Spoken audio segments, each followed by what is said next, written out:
बद्रीनाथ में मैत्रेय जी कथा कह रहे हैं, विदुर जी बैठे सुन रहे हैं, और नीमसार में सूत जी कह रहे हैं, शौनक जी सुन रहे हैं, और सुकताल में गंगा जी के तट पर परीक्षित जी बैठे सुन रहे हैं, और सुखदेव जी इसको कहने जा रहे हैं।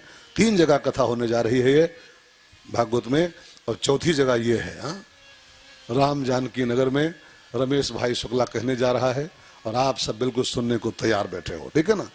तो यहीं से कथा का शुभारंभ होता। ये हो गई सब तैयारी कथा की, भूमिका हो गई, महात्म्य हो गया। अब कथा का मूल शुभारंभ जो होता है, नीमसार की धरती पर शौनक जी ने जो सवाल पूछा था कि सारी कथाओं का सार क्या है, तो भागवत का नाम आया, भागवत की महिमा गाई गई, और खूब जब महिमा गा लिए सूत जी, तब शौनक ने एक और सवाल पूछा कि गुरु जी, इतना कीमती ये ग्रंथ है, भागवत जैसा दुर्लभ ग्रंथ जिसको देवता भी सुनने को नहीं पाते हैं, वो किताब, वो कथा, मैं जानना चाहता हूं इस कथा का राइटर कौन है, लेखक कौन है, उसका अब थोड़ा परिचय। वो लेखक को क्या बोलते हैं जी? राइटर, राइटर ना। तो राइटर का इंट्रोडक्शन थोड़ा चाहिए, इसको कौन लिखा है, कैसे लिखा है, किसके कहने पर लिखा है, ये जानने का मेरा मन हो रहा है। तो सूत जी ने शौनक जी के इस सवाल के उत्तर में भागवत के राइटर का जो परिचय कराया है, हालांकि आप जानते तो हो ही इस कैरेक्टर कौन है ना। कौन राइटर इसका है? वेदव्यास जी, वेदव्यास। और एक बात सुनो, ये जो आजकल के राइटर है ना, लेखक, कोई एक किताब लिख पाते हैं तो पीढ़ियों पीढ़ियों तक उसकी रॉयल्टी खाते हैं, पीढ़ियों तक। एक किताब कोई लिख पाए तो पहले वो रॉयल्टी खाता जिंदगी भर है, फिर उसके बच्चे खाते हैं, उसके पोते खाते हैं कि हमारे बाबा की लिखी पुस्तक है, इसकी रॉयल्टी हमको चाहिए। लेकिन ये ऐसा राइटर है कि रॉयल्टी तो जाए चूल्हे में, रॉयल्टी की तो बात ही छोड़ दो, एक बेर खा करके 24 घंटे में, इसका नाम बादरायण है। बादरायण, बादरायण का अर्थ क्या होता है? बादर माने बेर और अयन माने भोजन। 24 घंटे में एक बार बादर का अयन करके और बद्रीनाथ की उस ठंडक भरी गुफा में बैठ करके इस भागवत को जो लिखे हैं, और खाली भागवत नहीं, पूरी गाड़ी भर के ग्रंथ, कितने पुराण, कितने उप पुराण, ये सब व्यास जी की रचनाएं हैं। और रॉयल्टी के नाम पर कभी 25 का सिक्का नहीं मांगे, 25 का सिक्का। इन महात्माओं की बड़ी कृपा है संसार के ऊपर, और कोई माने ना माने, इन महात्मा ना होते, सब ऋषि मुनि ना होते तो हम लोग कैसा जीवन जी रहे होते। अच्छा आप सोचो, ये भागवत न होती, ये रामायण न होती, ये गीता न होती, ये शिवपुराण न होती, ये सत्संग न होते, तो ये मनुष्य कैसा जीवन जी रहा होता। कुत्तों के यहाँ कुछ नहीं होता है, कुत्तों के यहाँ, घोड़ों के यहाँ, गधों के यहाँ कोई सत्संग नहीं है, कैसा जीवन जी रहे हो लोग, कैसा जीवन। न बहन को बहन मानते हैं, न माँ को माँ मानते हैं, न अब उनका व्यवहार देखो, उनकी जीवन शैली देखो, खड़े खड़े खा लेते हैं, जहां पाए वो किए तो वो भी नहीं करते हैं, शौच भी नहीं करते, है ना। अगर ये सब न होता, कल्पना कीजिए मन में जरा सा, ये सत्संग न होते, ये किताबें न होती, ये वेद पुराण न होते, तो जैसे कुत्ता बिल्ली जीवन जी रहे हैं, न कोई नाता, न कोई रिश्ता, न कोई धर्म, न कोई कर्म, न कोई सफाई, न कोई स्वच्छता, तो वैसा ही तो हम लोग भी जी रहे होते, कुछ वैसा जीवन जी रहे होते। भाई ये सब वेद पुराण का ही, सत्संग का ही तो फल है कि माँ क्या होती है, बहन क्या होती है, बेटी क्या होती है, धर्म कर्म क्या होता है, पाप क्या होता है, पुण्य क्या होता है, ये सब कौन बताता हमको। बेर खा के महात्मा लिखे हैं, बेर खा खा करके, आपसे रोटी भी नहीं चाहे, कभी कपड़ा भी नहीं मांगे हैं, फीस की तो छोड़ दो, हम लोग वही किताब बांचते हैं उन्हीं की लिखी हुई, और पैकेज पे बांचते हैं। सोचो, एक से एक भागवताचार्य जो बेर खा के लिख के दे गया है समाज को फ्री में, फ्री में, और उसी की किताब को हम सब व्यास लोग पैकेज में थे, 3.5 लाख रुपया, 5 लाख रुपया कम से कम पड़ेगा, तब भागवत सुनाएंगे आपको हम। 5 लाख ये लिस्ट बना के देते हैं, वो चौनी नहीं मांगा एक, जिसकी किताब है, और हम लोग उसी किताब बाँच बाँच करके लिस्ट थमाते हैं, ये चाहिए, ये चाहिए, ये चाहिए, तब कथा हो पाएगी। हाँ सोचो, सोचो कितना एहसान है इन महात्माओं का इस राष्ट्र के ऊपर, इस ब्रह्मांड के ऊपर। तो व्यास जी महाराज इस कथा के रचयिता हैं। इनका नाम था कृष्णद्वैपायन, कृष्णद्वैपायन। एक मनुष्य नहीं थे, भगवान के अवतार माने गए। भगवान के अवतार 3 टाइप के होते हैं भाई बहनों, 3 टाइप। एक होते हैं पूर्णावतार, एक होते हैं अंशावतार, एक होते हैं आवेशावतार, और चौथा होता है कारक अवतार। कारक 4 प्रकार के अवतार ठाकुर जी के होते हैं। राम और कृष्ण ये 2 पूर्ण ब्रह्म के अवतार हैं, राम और कृष्ण। और ये कच्छप और ये सब जो नरसिंह फलाने फलाने बामन, ये सब भगवान के अंशावतार हैं। थोड़ी देर के लिए आए थे, चले गए थे। परशुराम जी आवेशावतार हैं, लेकिन व्यास जी जो हैं, और व्यास जी नहीं, व्यास तरीके बहुत से महापुरुष कारक अवतार कहलाते हैं, जो इस संसार में भगवान की कृपा से आते हैं और केवल संसार का भला करने आते हैं, संसार का हित करने के लिए संसार में भगवान उनको भेजते हैं कारक पुरुष के रूप में। तो भगवान विष्णु के अवतार हैं, अवतार नंबर 17। भगवान के 24 अवतार हुए हैं सब मिला के, मालूम है आपको? 24 अवतार। अभी 24 हुए नहीं है, 24 होना है। 23 अवतार हो चुके हैं ठाकुर जी के, बुद्धावतार तक। बुद्ध भी हमारे अवतार माने गए हैं, नारायण के अवतार। अब वो बुद्धि का विक्षेप है कि उनको काट के अलग किया जा रहा है कि नहीं हम अलग हैं, हम अलग हैं, इसमें नहीं आते हैं। लेकिन हमारे यहाँ साफ साफ लिखा है बौद्धावतारे, मानो न मानो बुद्ध नारायण के अवतार थे। तो अवतार नंबर 23 बुद्ध अवतार, और अवतार नंबर 24 जो भी होना है, उस अवतार का नाम है कल्कि अवतार। कल्कि भगवान का अवतार होना अभी बाकी है, 23 हो चुके हैं। तो इसी श्रेणी में, इसी श्रृंखला में अवतार नंबर 17 जो थे, 17वें अवतार, उस अवतार का नाम था व्यास, कृष्ण द्वैपायन। ये द्वापर के लास्ट में आए, सबसे पहला काम किया, वेद का विस्तार किया। वेद जो था ये पहले सब तितर बितर था, एक ही वेद था, कोई मंत्र कहीं था, कोई मंत्र अनसिस्टमेटिक। तो व्यास जी ने क्या किया, उन सब वेदों का संकलन किया अलग अलग। साम वेद के जो मंत्र थे वो साम वेद में किए, यज्ञ टाइप के मंत्र थे वो अनुष्ठानों के मंत्र, उनको ऋग वेद में अलग किया। जो गाने वाले स्तोत्र थे साम वेद में किए, जो स्तुतियां हैं, देखो कई प्रकार के मंत्र होते हैं।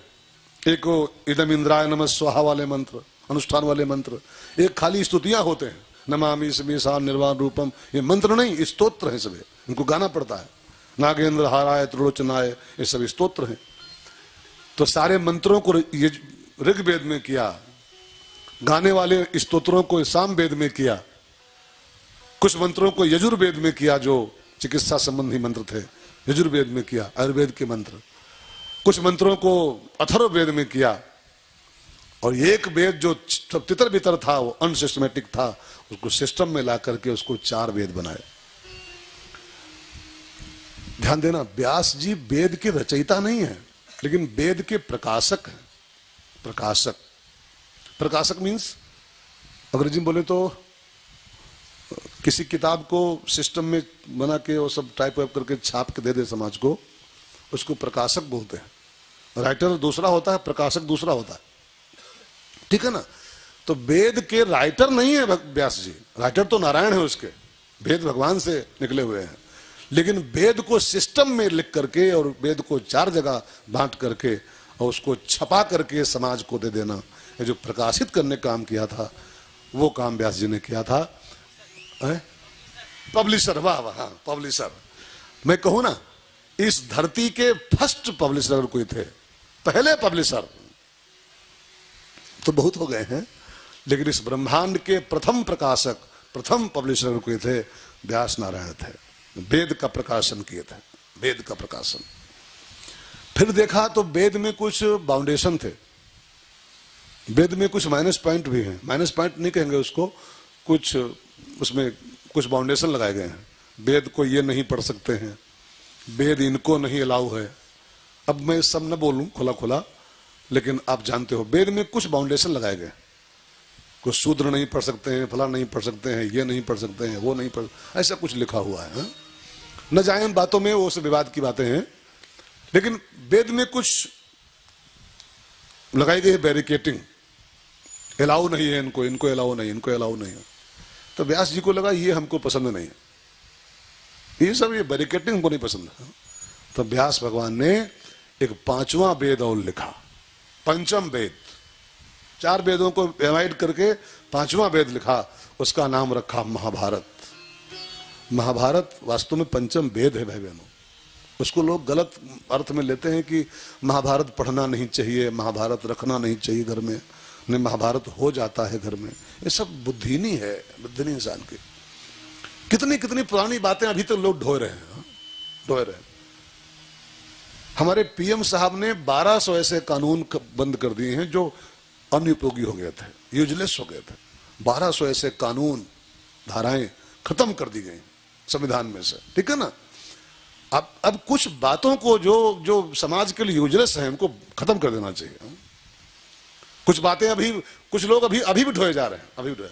बिल्ली रास्ता काट जाए, बिल्ली आगे निकल जाए गाड़ी के, तो अभी भी कई लोग पीएचडी किए हैं, बीटेक किए हैं, साइंस साइड के छात्र रहे हैं, बिल्ली जो निकल जाए तो बहुत ढोए रहे हैं वो पुरानी बातें। अरे गाड़ी रोक दो, बिल्ली निकल गई, गाड़ी रोको। हाँ, अरे दुनिया मंगल ग्रह पे पहुंच गई है यार। अब तो ये दकियानूसी बातें बंद होनी चाहिए, बंद होनी चाहिए सब। अभी भी कई लोग गाड़ी में मिर्चा नींबू बांध रहे हैं, मिर्चा नींबू लाएंगे 25 लाख रुपए कार, और बांधेंगे 2 मिर्चा और नींबू। अब इन बातों से जरा बाहर आना चाहिए इंसान को। दकियानूसी बातें हैं, इनके पीछे कोई लॉजिक नहीं है, कोई विज्ञान इनके पीछे नहीं है, कोई सच्चाई इनके पीछे नहीं है। इन बातों के पीछे विधवा स्त्री को कोई पूजा नहीं करनी चाहिए, गलत बात है। ये सब कानून खत्म होने चाहिए।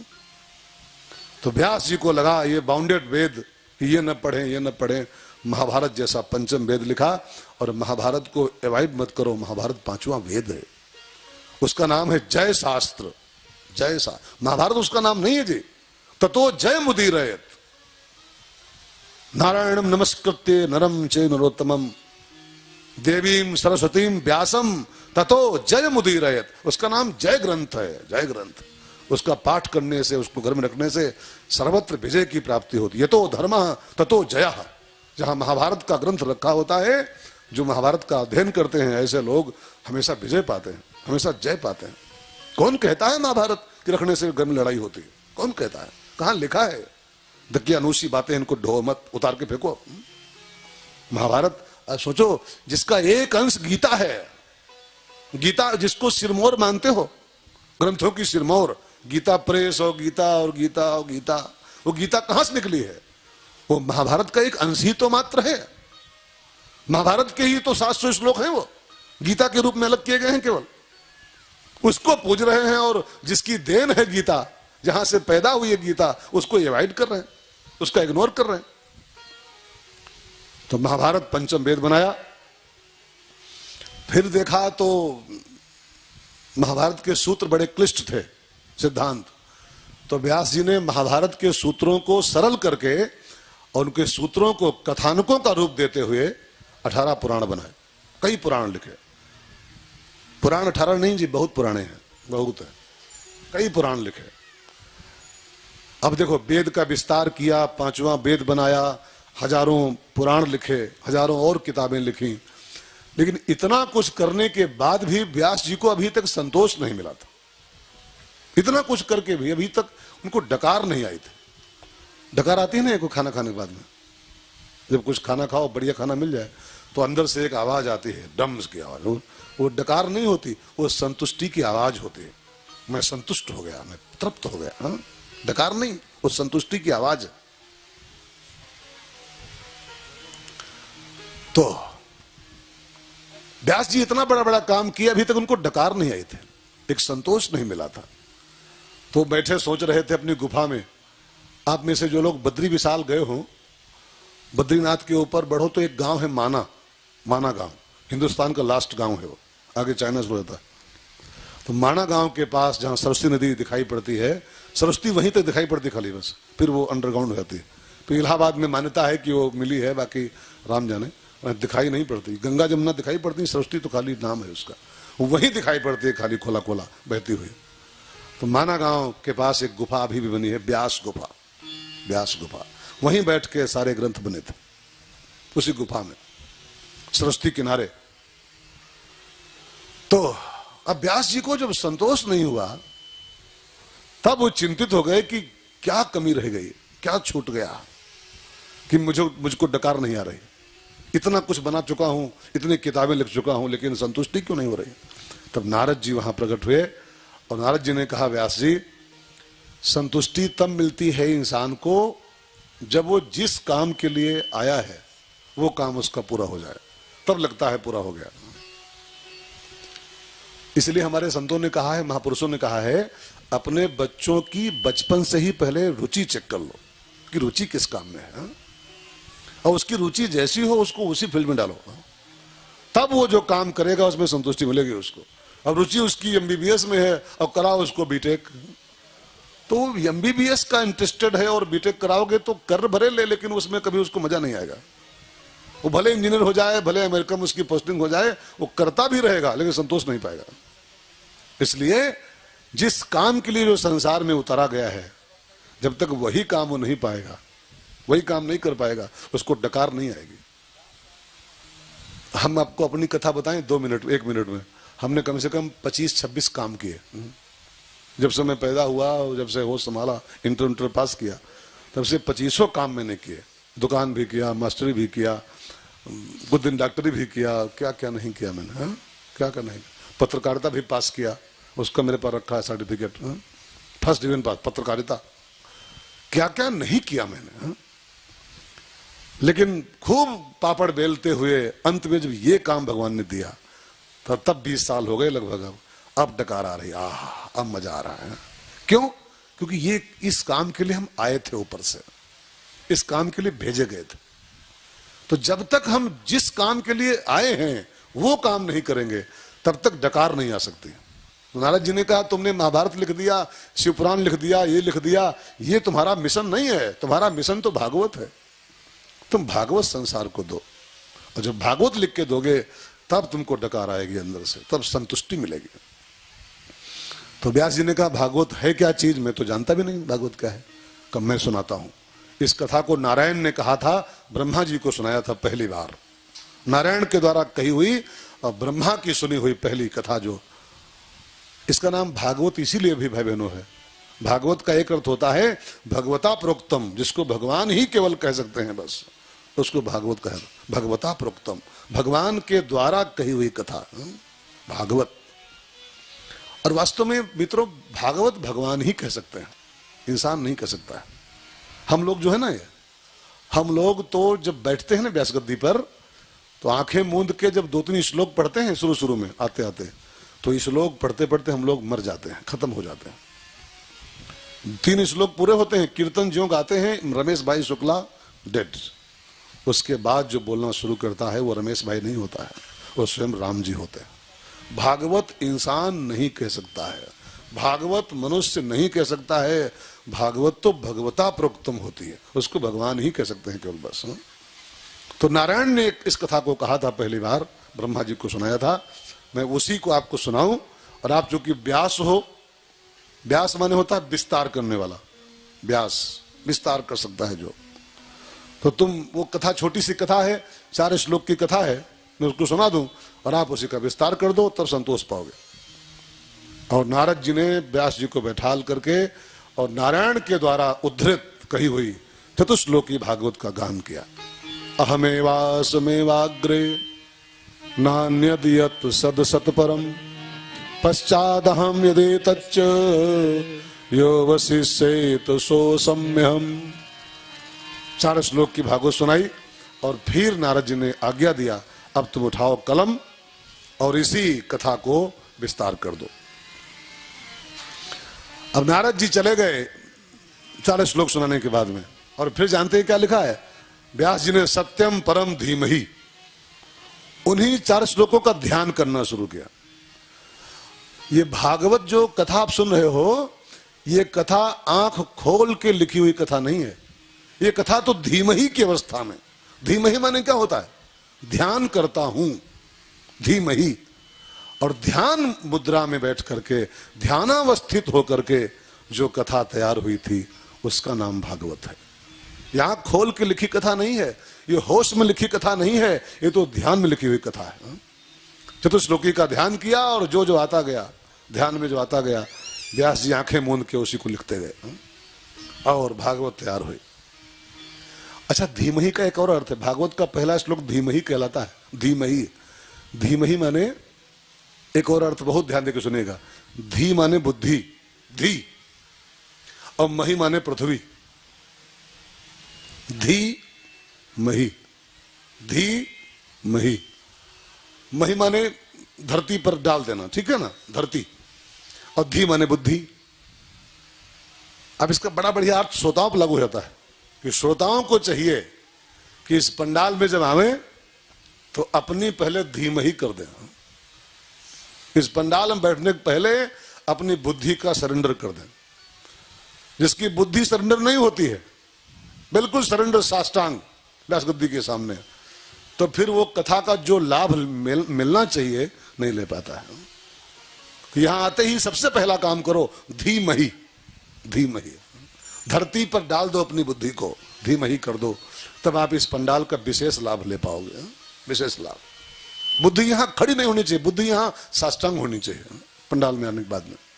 धीमही, तो व्यास जी ने धीमही करके ध्यान की अवस्था में इस कथा का चिंतन किया, और फिर जो ध्यान में आता गया, लीलाएं आती गई, भागवत का विस्तार होता गया, और पाए थे श्लोक 4 अपने गुरु जी से, पाए थे केवल 4, और उसके बन गए श्लोक 18,000। 4 का 18,000 हो गया। मानो सूत्र मिल रहा है कि सच्चा चेला कौन? सच्चा शिष्य वो है जो गुरु से जितना पाए उसका और विस्तार करे और बढ़ाए। गुरु अगर दे 100 ग्राम तो चेला उसको कम से कम 250 ग्राम बनाए, हाँ? तब तो वो सच्चा चेला है। सच्चा बेटा कौन? सच्चा पुत्र कौन है? संतों ने कहा है सच्चा बेटा वो है जो अपने पिता से प्राप्त संपत्ति का विस्तार करे। बाप अगर 10 एकड़ दे गया है, 10 एकड़ छोड़ गया है, तो बेटा उसको 11 एकड़ करे, बेटा उसको 11-12 एकड़ करे, तब तो वो सुपुत्र है। और पिताजी दे गए 10 एकड़ और भैया बेच के दारू पी गए 2 एकड़ की, हाँ? बची 8 एकड़ खाली, तो फिर वो कुपुत्र है। कुपुत्र, सुपुत्र नहीं हो सकता, हाँ? सुपुत्र कौन? जो अपने बाप की संपत्ति का विस्तार करे। और सत शिष्य कौन? जो अपने गुरु के द्वारा प्राप्त ज्ञान का विस्तार करे। तो व्यास जी ने पाए थे गुरु जी से 4 और उसको बना दिया 18,000। विशाल ग्रंथ तैयार हुआ। अब